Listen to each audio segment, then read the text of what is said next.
She has a lot of respect for her, who comes from the area and knows exactly what's happening. Caroline, could I ask you to say a few words? Yes, sir. Here we have Ariana, who is from the continent of Africa. She's been a reporter here in the United States for many years, and she has a story to share with the press, with the media, and with these two fantastic leaders who have joined you today. So, Ariana, please. Why don't you come up here and talk so they can see? Sure. That'd be great. Thank you very much. Thank you, Mr. It's a great honor. Thank you, Mr. President. So, as Caroline has mentioned, President, first of all, I want to let you know that I'm the only African reporter accredited here at the White House and cover for the entire continent.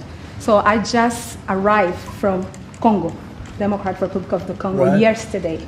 I went to see firsthand how the people is feeling and the president's message, President Felix Tshisekedi, about this upcoming peace deal. And let me tell you firsthand what I've witnessed myself. I spoke with the people on the street. I spoke with youth. They know your name. They know that a president named President Trump is working hard to finally bring peace to the country. I saw hope. They have hope now for a better day in Congo. They see what you're doing as a future, better future for Congo. And I had opportunity to sit down with President Felix Tshisekedi for an interview because I want to understand his mind, what he's thinking, his feeling about everything that your administration is doing. And he told me firsthand that for many years, many American presidents overlooked this conflict. They didn't do nothing. Even myself, I cover President Biden's administration. I pressed many times about this conflict. People are dying in Congo. This country has so much potential, but they need help because this war is destroying the country. Right. They never gave me any answer. And he told me, President Tshisekedi, that he's you have no idea, he's very thankful for what you're doing, for what your administration is doing. Not only him, the entire Congolese people, they see that finally they will have hope. And President Tshisekedi also mentioned at the end of my interview that when peace finally comes to the Democratic Republic of the Congo, he's thinking to nominate you as a Nobel Prize Peace because he said you deserve, you have been working to bring peace in the world, not only at the Congo, and he's very hopeful to meet you in the future. That's so nice, boy, and that's so beautifully stated. And Caroline said, number one, she did say, and I shouldn't say this because it's politically incorrect, she said, she's beautiful, and you are beautiful. Okay? I'm not allowed to say that, you know, that could be the end of my political career, but I said it anyway. But you are beautiful, and you're beautiful inside. So I wish I had more reporters like you. So you covered Africa for a long time? Yes, for over 10 years. Wow. I cover even your first administration. Yes, I know that. That's great. Well, thank you. That's so nice that you said that. You. Appreciate it. And I have one more question, yes. Mr. President. Since we know in July or in the future, both President of Rwanda and the Congo will be coming to the United States. In Africa, President João Lourenço, the president of Angola, he is also the leader of African Union. Good. He worked very hard to bring peace, but unfortunately... Let's get him here. Yes, that's okay. right. Would you invite him for me? Of course. Okay. Of course. No, we'll have. I know that he works very hard, and he's the head of essentially the union. So the union all over Africa, not the kind of union that we have. This is the union all over Africa, and I'd love to have him. So you'll let him know. Of course, okay? Mr. President. Thank you very much. Thank you, good. Now you go back to where you belong, right? That's great. That's a great job. It's real knowledge and real heart too. Congratulations. Okay. So we're here today to celebrate a glorious triumph, and that's what it is, for the cause of peace. And this is a long time waiting, the signing of a historic peace agreement between the Democratic Republic of the Congo and the Republic of Rwanda. The conflict has continued, and it's been going on for many, many years. It's been going from, I guess they say 30 years. The Great Lakes region of Africa for a long time, and maybe even a time before that. How is the Great Lakes region? Must be beautiful, right? Beautiful, beautiful region, but they had a lot of war, right? A lot of fighting, a lot of death.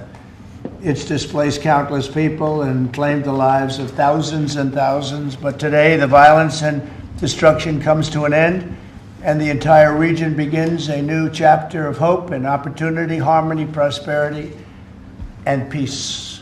That's And it's been a long time waiting. I said, how long has the war been going? And a friend of mine who was very much involved said 30 years, and at least 6 million people were killed during that period of time. It's incredible. And somebody said that was actually, it's the biggest war on the planet since World War II. So it's a shame, but we're going to bring it to an end. I want to express my gratitude and congratulations to the representatives of the Democratic Republic of the Congo and the Republic of Rwanda, who signed this pivotal agreement a short time ago. They just signed right in front. And let me also thank Secretary of State Marco Rubio, who has worked very hard on this subject, and we've worked on it together, for his outstanding leadership, as well as Senior Advisor for African and Africa Affairs, Mossad Boulos, who's, as you know, spends a lot of his time in Africa, and he's very comfortable there. I said, were you at all uncomfortable with all of the turmoil and all of the killing? And he said, no, I wasn't uncomfortable, and that's what you need. You need somebody that's going to be able to get. So, Mossad, I want to thank you very much for the job you've done. Amazing guy, actually. I also want to thank African Union, Qatar, Togo, for working closely with the United States. And I know Qatar was really working hard, and African Union, we just spoke about that. And I look forward to having them representatives here when we do the official meeting, and that'll be sometime in July. And we look forward to it. And you better be here covering it, okay? We're not going to stand anybody else covering it but you. But this is a tremendous breakthrough. In a few short months, we've now achieved peace between India and Pakistan, Israel and Iran, and the DRC and Rwanda, and a couple of others also. Serbia, you know, was they were getting ready to go to war with a group I won't even mention because it didn't happen. We were able to stop it, but I have a friend in Serbia, and they said we're going to go to war again. And I won't mention that it's Kosovo, but it's Kosovo. But they were going to have a big time war, and we stopped it. We stopped it because of trade. They want to trade with the United States. I said we don't trade with people that go to war. And we said that also with, if you take a look at Pakistan and India, it was great. They have two great leaders, and they were able to stop. They were in the midst of a big fight, I guess everybody saw, and it was going to get very bad. And they are nuclear nations, very powerful nuclear nations. In the months and years ahead, my administration will continue to work closely with all of the parties in this deal and ensure the agreements are fully taken care of, and you're going to do what's in the agreement. We'll say you better do what's in that agreement, right? Because if somebody fails to do that, bad things happen. But I have a feeling that after 30 years, I think after 30 years you're all set. We are. I think both of you have said that's enough, right? That's enough. Yeah. That's enough. You've seen it all. So this is a wonderful day. It's a great day. We've had some tremendous success. It's been a great week between just coming back from a very successful trip, NATO's really pulled together. They have. They're going to spend over $1 trillion a year. Nobody expected a thing like that to happen. And we had the war, as you know. There was we call it the 12-day war. It was exactly a 12-day war, and we ended up with no nuclear weapons. That's what we wanted. And they were just absolutely blown to pieces. Those 3 sites. And there's no nuclear weapons, and hopefully there can be a lot of healing, and the healing is starting. And it's been a really pretty amazing week, and this is one that I really look forward to. This was set up a few weeks ago, and it was something that I really look forward to. If we can do this, and we do that because we have a certain competence that's good, we're able to get people to be peaceful. I think we can do war better than anybody, but we don't want to. And we have the greatest military in the world. They showed that in Iran. Those pilots, they flew for 36 hours. And think of that, and they hit their target. The size of this desk, half the size of this desk, from about 52,000 feet in the dark of night with no moon, 0 moon. They wanted it that way. Can you believe it? And they hit, every missile hit exactly half the size of this beautiful Resolute desk. We don't want to talk about it when it comes to rockets hitting it, but half the size of this, and they hit dead center from tremendous heights, going at tremendous speeds. It's amazing. Nobody could do a thing like that. Nobody has that weaponry, and nobody could do a thing like that. So we had a very busy and successful week. And in addition to that, our economy is doing great. We're setting records with the economy and a lot of other good things happening. But this is about Congo and Rwanda. And I'd like to ask, if I might, would you say a few words before we introduce our guests, please? Sure. Thank you, Mr. President. Yes. So, under your leadership, Mr. President, and the full support of Secretary Rubio and the entire team at the State Department, we engaged with the two parties in early April, and within 3 weeks, they signed the Declaration of Principles. And now, within about 2 months from that, we have signed today the final, this is actually the final peace agreement. You know, many people were wondering if this is preliminary. No, this is the actual final peace agreement that they've signed today. You have also expressed interest in inviting the heads of states to the White House for a signing ceremony. So there will be some other additional agreements that will be signed. In addition to this, which will become known as the Washington Accord with regards to the Great Lakes region. That's great. There are some economic... Why not the Trump Accord? If you wish. I'm only kidding. That'll be headlines. I think that's a great thing. Washington Accord. Beautiful. And there's an economic aspect as well that is extremely important for both countries. They have also worked, last week we finalized the regional economic integration framework, which both countries will be signing at the White House here during that ceremony. And That's going to be a great ceremony. Absolutely. Right? We're going to make that a great ceremony and bring other people that were involved, some other people. Besides the gentleman we talked about who we know has worked so hard, if you think there are other people that are deserving, let us know. Okay? Sure. And there will be some bilateral agreements. We're negotiating a minerals deal with the DRC for critical minerals. Many American companies have shown interest in investing in the DRC, and these we're talking about long-term investments. Same thing with Rwanda. Many American companies have shown interest, and not only in mining, but also in the midstream and downstream, which will be the processing of minerals. We're also working and supporting the Lobito corridor, which will help building the infrastructure. Just 2 days ago, the United States signed, and supported a project of $1.5 billion for electric transmission from Angola to the DRC. And there are many other projects of that nature lined up. So we will be, under your leadership, Mr. President, we'll be working with the two countries very closely and with the support of Qatar to make sure that this agreement is implemented.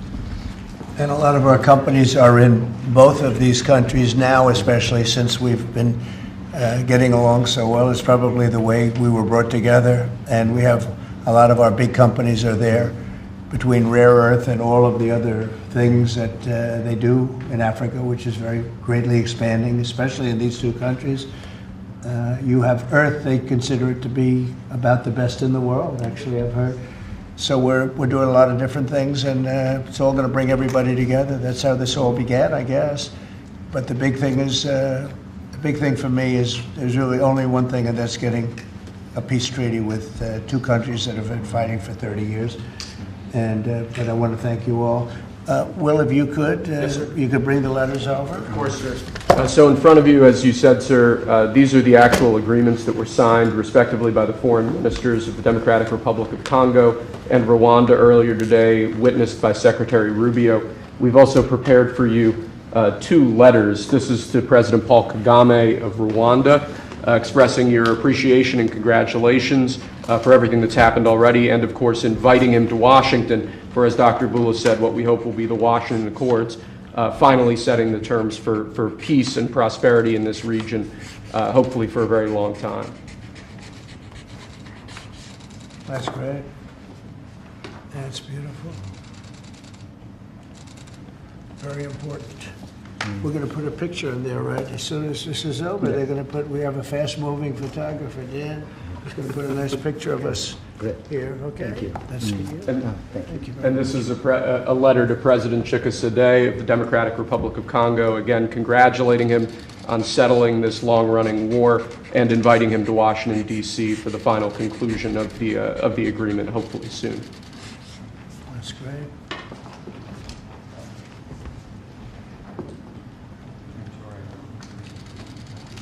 That's right. Take that pen. You take that pen. Thank you very much. Okay.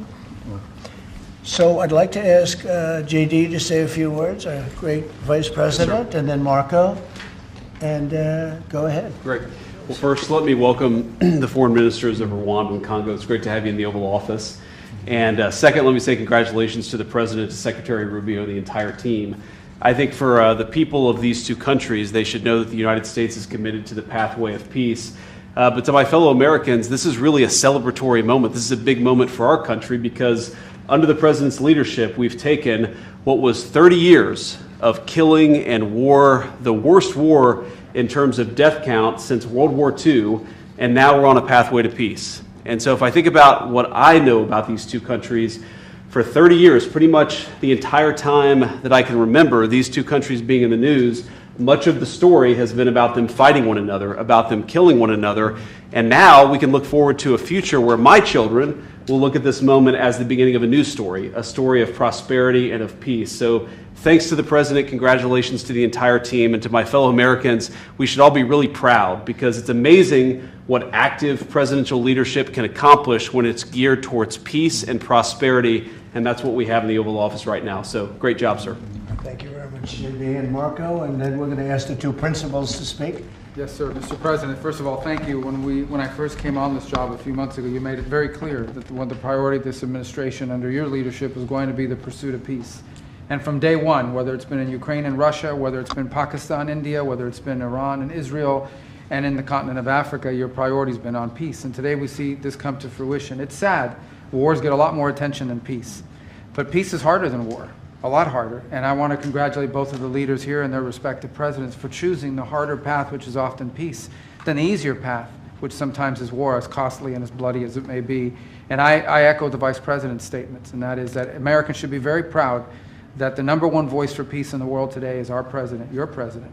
And so thank you, President Trump. And I want to, again, recognize Dr. Boulos and the work he's put into this from day one. He's really put a lot of time and effort, and as our friends from the respective countries can share with us. And last point, I do want to thank, you've done this already, but the African Union, Togo, and Qatar, who have been extraordinary partners and whose help we're going to need to continue to receive in order to bring all this to fruition. So congratulations to both of you, and thank you, Mr. President. Thank you. Great job you've done. Do you want to start?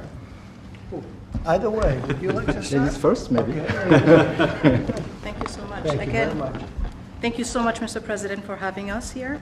I think I can summarize my contribution in 3 main points. First of all, thank you and congratulations indeed for this remarkable milestone, which is putting an end to 30 years of conflict and of suffering, and which is redefining the perspectives that millions of Congolese and of citizens of the greater Great Lakes region will have. The second point is stay committed, stay on board. We need the United States to make sure that this agreement holds and that you hold us accountable. And the third point is, if you stay on board, I think there are so many perspectives that we can transform our partnerships through, and that can usher in an era of prosperity, of growth, and of shared bilateral relationships that go well beyond the challenges that we've shared together, and that can at least, or finally, focus on the potential and of the wealth that we can share. So again, our heartfelt gratitude to you on my behalf, but more importantly, on behalf of the people of the Democratic Republic of Congo. Thank you so much. Beautifully spoken, and I look forward to seeing your leader. They will, highly respected person, as you know. Indeed. Highly respected all over the world, but in Africa in particular. So sometime in July, we'll do something, big ceremony. We look forward to it. Thank you very much. Please. Thank you very much, Mr. President.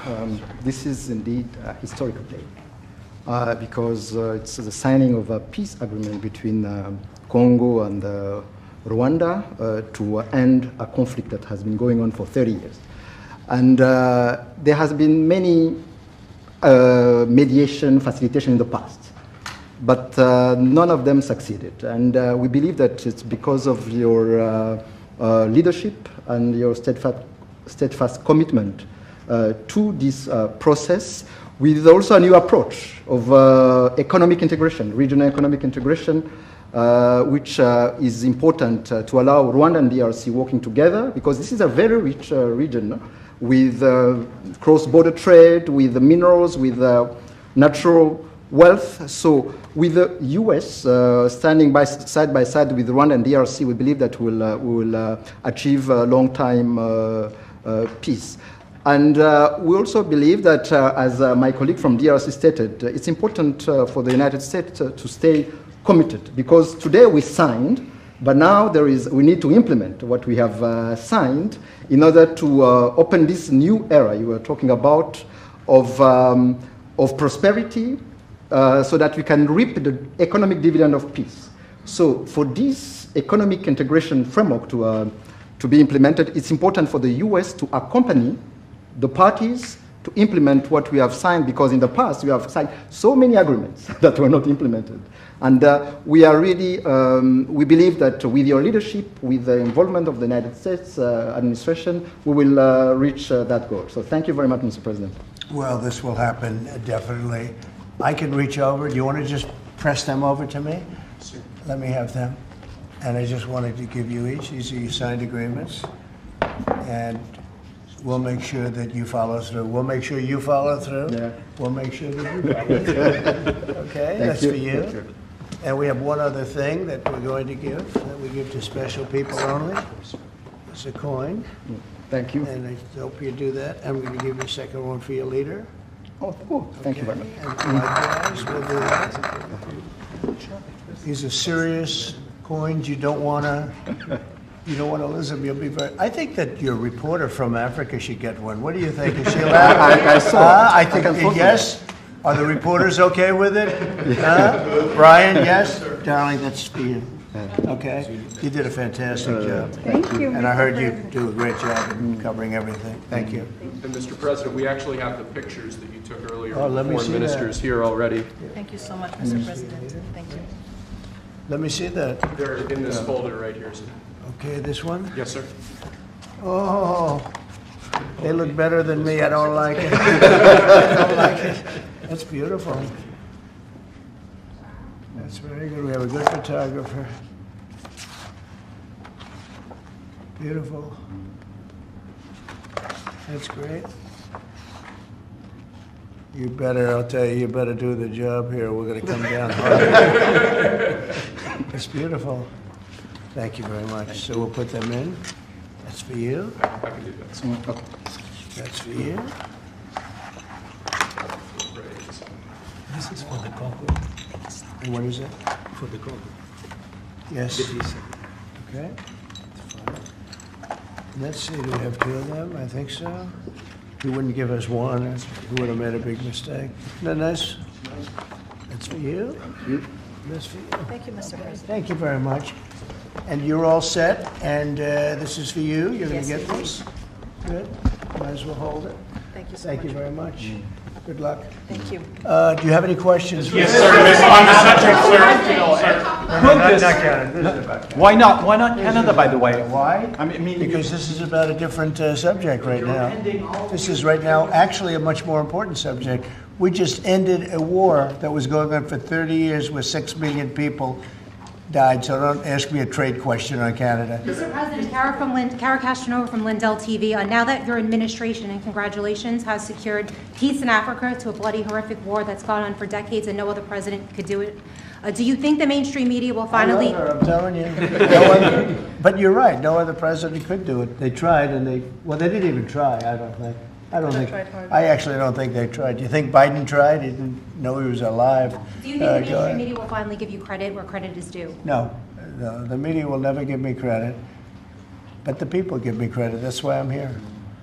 The people didn't give me. That's why we're here in a landslide. We got all 7 states. We won the popular vote. So the media won't give me credit, but the people give me credit. That's more important to me. You're going to go down as a peacemaker. You're also going to go down with the president who had 0 border crossings in May. You secured the border most than anybody has ever done. But I don't know if you know this. You're on track right now to have the lowest murder rate in history in this country. And I think a lot largely go to the fact we closed down the border. If you want to comment on that, you might go down as the lowest murder rate in U.S. history. Yeah, I saw that the other day, and it's an honor. I mean, and that's really even better because, you know, we've taken a lot of illegals into the country through the Biden administration that are murderers, 11,888 to be exact. And many of them are now gone. We got rid of them. They're back where they belong. But so it's a great honor. You know, if you took that out, the numbers would be even better. They've created a lot of problems.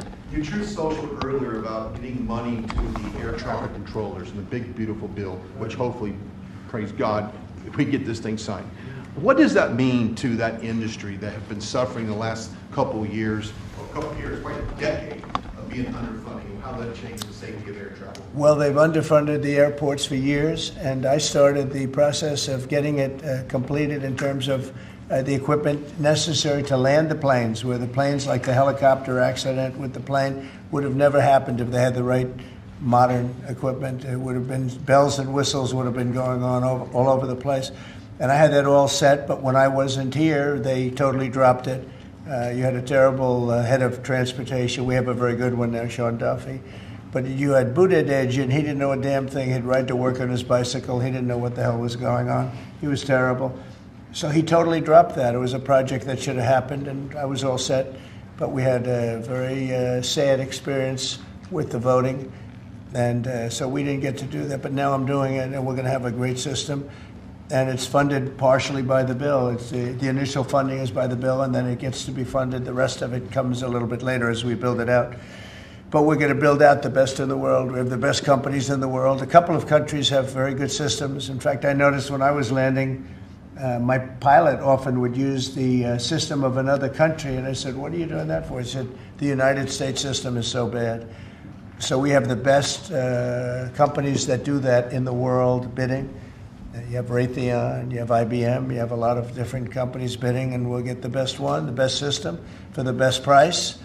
And they're going to go to town and give us a system that will be better than any other system in the world. And you won't have planes bunking into each other at 35,000 feet. Mr. President, on the subject of peace deals, Yeah. how close are you and your administration to a deal in terms of Gaza ceasefire right now? Often asked, and I think it's close. I just spoke with some of the people involved. It's a terrible situation that's going Gaza, he's asking about. And we think within the next week we're going to get a ceasefire. And we're supplying, as you know, a lot of money and a lot of food to that area because we have to. I mean, you have to. We're, in theory, not involved in it, but we're involved because people are dying. And I look at those crowds of people that have no food, no anything, and, you know, we're the ones that are getting it there. Some of it's being taken by some bad people, you know, if you give it and you give it out, and they're supposed to be taking care of the people, and they end up stealing the food and selling it. But we have a pretty good system now, but so we're helping with that. You see the lines of people that just get one meal, essentially. But it's too bad other countries aren't helping out. Nobody's helping out. We're doing that because I think we have to on a humanitarian basis. Like this, we didn't have to get involved in Africa, but we did because we thought it was. I mean, I've been reading, like J.D. said, he's, you know, from much of his life, he's been just seeing this about this brutal war, and it actually got a lot of publicity because of the level of brutality. Right? It was nobody's ever seen anything like it, and to be involved in that, I mean, I consider this the most important of my conferences today. We just had a great Supreme Court victory today, and everybody would say that was big, but you know, we're talking about saving thousands and probably millions of lives here. This is more important than anything. So it's great, but we're working on Gaza, trying to get it taken care of. And again, you know, a lot of food has been sent there. And other countries throughout the world should be helping also. And on another conflict that I know you've been working on, sir, is it true that you have reached out with a letter to North Korea's Kim Jong-un? Well, if there is a conflict, I get along with him very, very well. and we'll get the conflict solved with North Korea. I've had a good relationship with Kim Jong-un, and I've gotten along with him really great, so we'll see what happens. But somebody's saying there's a potential conflict. I think we'll work it out if there is. It wouldn't involve us, but again, we're very far away from a lot of these places that we're solving problems with. But I enjoy doing it, I like doing it, and it's the right thing to do, and we have an ability to get it done, so we're solving things that we didn't have a lot to do. Serbia, Kosovo, I told you, we solved a potential disaster. I can tell you that some of the countries that you're not going to hear about, but some countries that were ready to go to war with their neighbor are not going to go to war with their neighbor, and that's a great thing. We have a number of them. But I'm very happy about India and Pakistan because they actually have nuclear weapons. You know, when you talk about Iran, they were trying to get it, but India has nuclear weapons, Pakistan has nuclear weapons, high-level nuclear weapons both, and getting that solved was really great. We did it through trade, so it was a great thing. Mr. President, when it comes to nuclear weapons, Mr. President, are you concerned that the Iranians may have some enriched uranium at Pickaxe Mountain? No. The last thing they're thinking about right now is enriched uranium. They're not thinking about what they want to do is they want to get back to life, and they do want to meet me, and we'll do that quickly. We're going to do it quickly. We'll have a meeting. They said this morning that they don't want to meet with the U.S. Were they telling you something different in private? They may say that to you. Don't you think they want to meet me? Don't you think we have sanctions on there that they can't do anything? Wouldn't you think that they want to meet me? I mean, they're not stupid people, but they went through a lot, and they suffered, and so did Israel. Israel suffered greatly. It was a nasty 12 days, and yeah, we'll see what happens. Mr. President, are you considering sending Patriot missiles to Ukraine? Have you made up your mind about that yet? I may. Go ahead. On this context, Mr. President, there are a few unanswered questions that remain in this deal. For example, will Rwanda, on this deal, on this conflict, for example, will Rwandan troops pull back from parts of the DR Congo? And also, will the M23 rebel group be allowed to remain in parts of eastern DR Congo?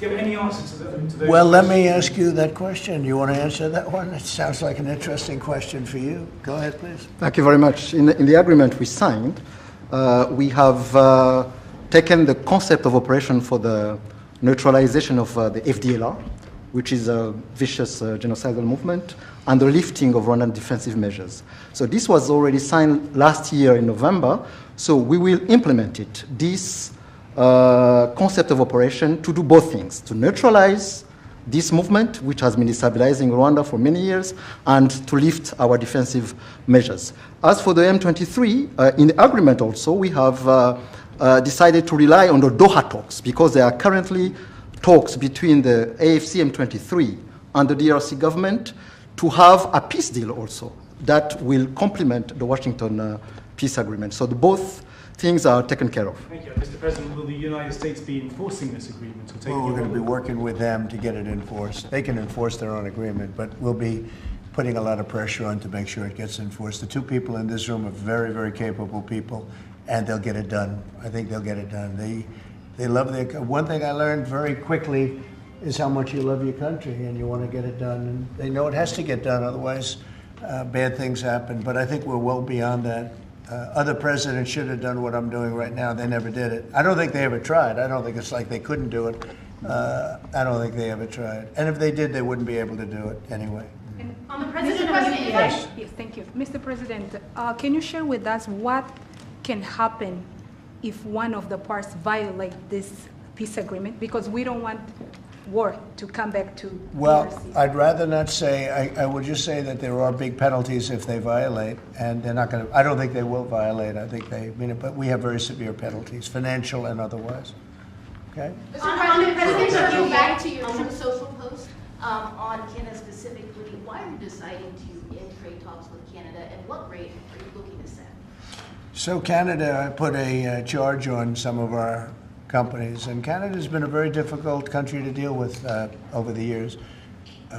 You know, we hear Canada, we have a great relationship with the people of Canada, but it's been very difficult, and they put a charge, and they were a little bit early. We found out about it. So, and we have all the cards. We have every single one. We don't want to do anything bad, but they have economically. We have such power over Canada. I'd rather not use it, but they did something with our tech companies today, trying to copy Europe. You know, they copied Europe. It's not going to work out well for Europe either, and it's not going to work out well for Canada. They were foolish to do it. And so I said, we're going to stop all negotiations with Canada right now until they straighten out their act. Okay? Is there anything Canada can do to change your mind about this situation? Well, no, they put a tax on companies that were American companies that they shouldn't, a very severe tax. And yeah, I guess they could remove it. They will, but I don't really, I mean, it doesn't matter to me. We have all the cards. We have all the cards. You know, we do a lot of business with Canada, but relatively little. They do most of their businesses with us. And when you have that circumstance, you treat people better. They've had farmers that are getting like 300, 400, 200% in tariffs. Nobody's ever seen anything like it. We have cases, you don't read this and the people don't report, but they charge us 400% on some dairy products. 400%. Nobody writes that. It's not fair to our farmers, and we've got to protect our farmers.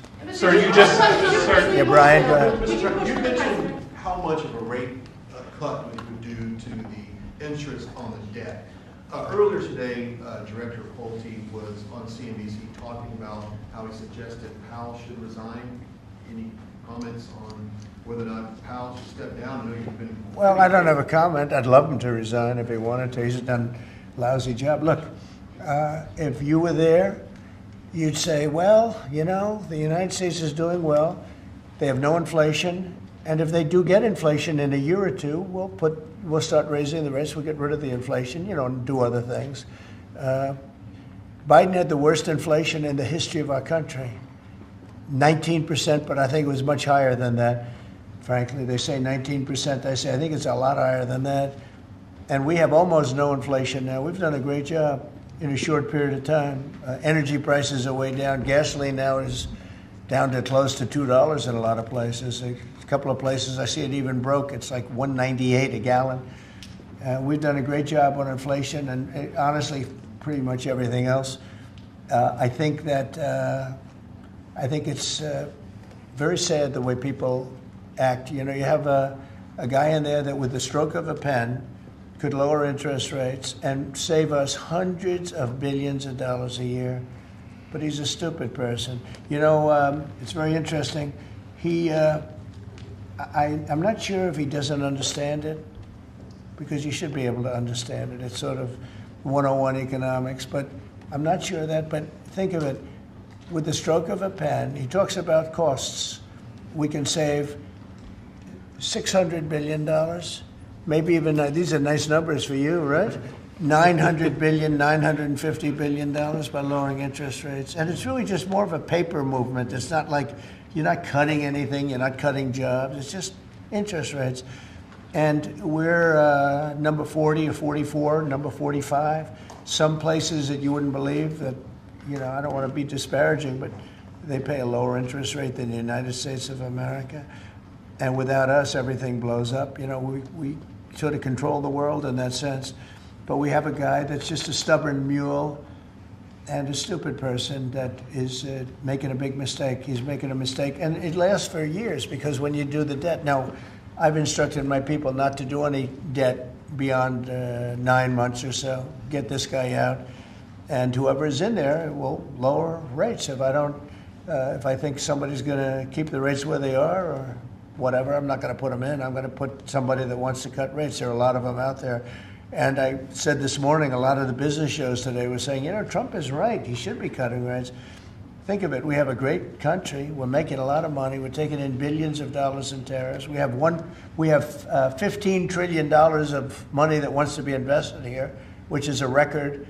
In 2 months, it breaks any record that we've ever had for a whole year, and not even close. 15 trillion, and it's going to be much higher than that. That's after essentially 2 months, because, you know, we've been doing it for about 2 months, 2.5 months. $15 trillion breaks every record in the book. There's never been anything like this. We have factories moving in, we have car plants moving in, we have everyone wants to be part of the United States. And as I told you, and I say it to everybody, when I was in the Middle East, the King of Saudi Arabia, and Qatar, and UAE, all great leaders, they have all great leaders. All three of them said, you got the hottest country in the world, and you did it in, at that time I was there for 4 months, because we got back a little while ago. But everybody says it, not only them. We have the hottest country in the world right now. The only thing is we have a Fed chairman that is, he doesn't get it. And you could have substantially lower. Like if we cut him 2 points, would save more than 600, think of it, more than $600 billion just because you cut. But you can't go out to the market and say, well, we have a guy that's got us at 4% or 4.5% and we want to pay 2% or 1%. I think we should be paying 1% right now.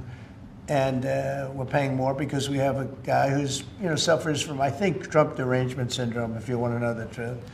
But he's not good for our country. The president of UK. No, Did you push not the you, president? not you. A related question on banking. There have been reports, Mr. President, that your administration is considering issuing an executive order about debanking, which is the practice of banks denying services based on people's political beliefs or industries such as crypto, people involved in that. Would you be open or interested to sign such an executive order targeting debanking, and what might? Well, I think the debankers, I think that banks, I can tell you because I've been a victim myself, because of my politics, that big banks were very nasty to us.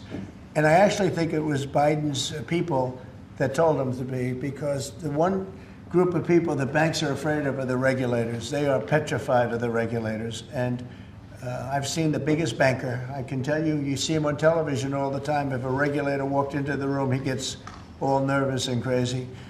They're afraid of the regulators. And if the Biden people order the banks to be virtually closed, they can do anything they want. The regulators control the banks. It's not the president of the bank. The president of the bank is far less important to a bank than a regulator. And a regulator can put that bank out of business, just like bad prosecutors are very dangerous. We had a couple. I had deranged Jack Smith and some others.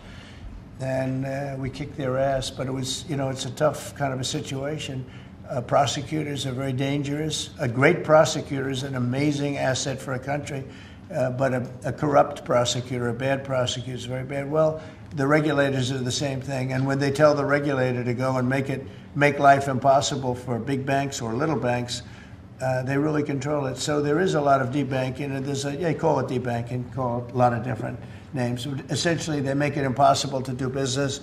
And those people are very bad and very dangerous, and they shouldn't be doing it. Sir, you told us that on taxes, Mr. President, could you please explain how taxes would go up by 68% if the bill isn't passed? Where does that number come from? Well, it comes from the fact that you have automatically the Trump cuts, which were the biggest cuts that we've ever had. Now, these cuts are even bigger, but from the last administration, we had the Trump cuts. It was a 5-year deal, and it comes due. When you add that to the cuts that you already have and other things, it amounts, according to what they tell me, about 68%. That would mean you'd have a tax so that that the tax cuts that they got, the biggest tax cuts in our history, would immediately go up to that level. And that alone is a big chunk of the 68%. And then you have the other taxes that would accumulate. And they say that you'd have about a 68% tax increase. Sir, you said a moment ago that it won't work out very well for Europe on trade. Does that mean you want to cut off those negotiations as well and just tell them what they should be No, well, paying? they've been very tough. The European Union was formed in order to take advantage of the United States on trade. That was why they were formed. And they're nasty. They're very nasty. We have a good relationship. I'm dealing with Ursula right now and the group. But it's a very tough situation. They have been unbelievably bad to us. If you look at past precedents, they've treated them very badly. They're being very nice to me because I get it. I know the system, and we have the cards. We have the cards far more than they do, and they have not treated us well, and they're coming to us right now. I said I was going to put on a 50% tariff. As soon as I said that, I put it out on Truth.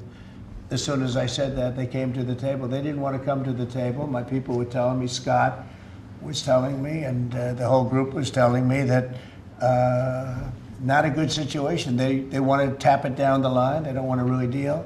So I said, we're going to put a 50% tariff on you. Then Howard, as you know, was very much involved, Lutnick, Commerce, and he said, they don't want to talk. As soon as I put that on, I was getting calls from them like, can we meet tomorrow? And the problem is they have a lot of very unfair taxes.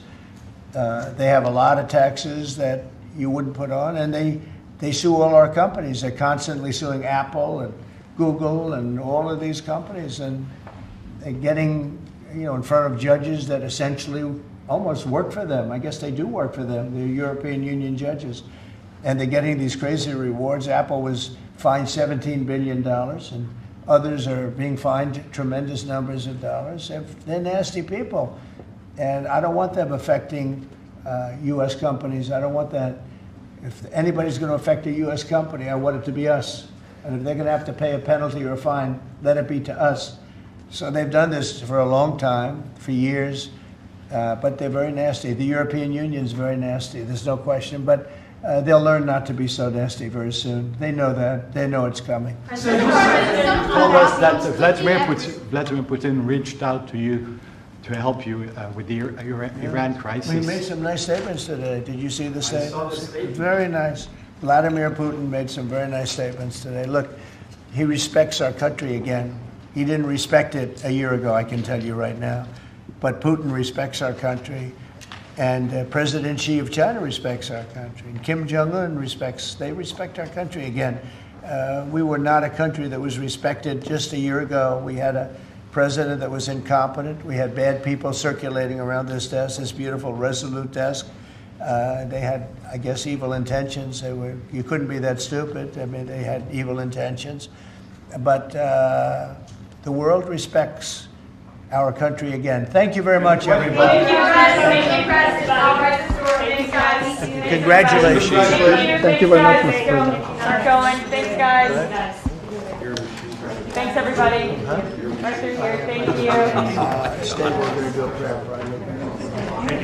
Thank you. Very much. Thank you. Thanks, guys. Thank you, Press.